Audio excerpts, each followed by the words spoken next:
যারা এইচএসসি পরীক্ষা দিবেন এবং আগামীকালকে যে আইসিটি পরীক্ষাটি আছে, তো আজকের যে নিউজটি এখন কিছুক্ষণ পূর্বে এই নিউজটি বোর্ড থেকে আসছে।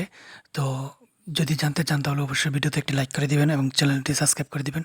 তো চলেন শুনি যে নোটিশটি আসছে, অর্থাৎ চট্টগ্রাম যে বোর্ড আছে, চট্টগ্রাম বোর্ডে এই নিউজটি আসছে বৈরী আবহাওয়া ও বন্যা পরিস্থিতির আরও অবনতির কারণে চট্টগ্রাম শিক্ষা বোর্ডের আওতাধীন ৫ জেলা শনিবারের ১১ জুলাই উচ্চ মাধ্যমিক সার্টিফিকেট এইচএসসি পরীক্ষাও স্থগিত করা হয়েছে।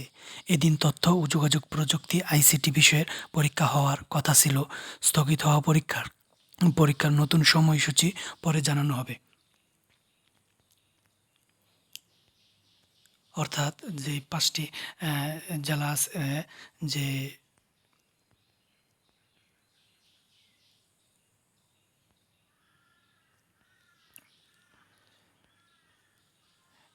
চট্টগ্রাম শিক্ষা বোর্ডের আওতাধীন চট্টগ্রাম, কক্সবাজার, খাগড়াছড়ি, রাঙ্গামাটি ও বান্দরবান জেলার যে সব পরীক্ষা কেন্দ্রের জন্য প্রযোজ্য হবে। মানে এই ৫টি জেলার মধ্যে আগামীকালকের আইসিটি পরীক্ষা স্থগিত করা হয়েছে।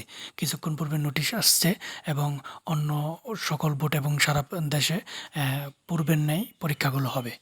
তো এই পর্যন্তই, সকলকে ধন্যবাদ।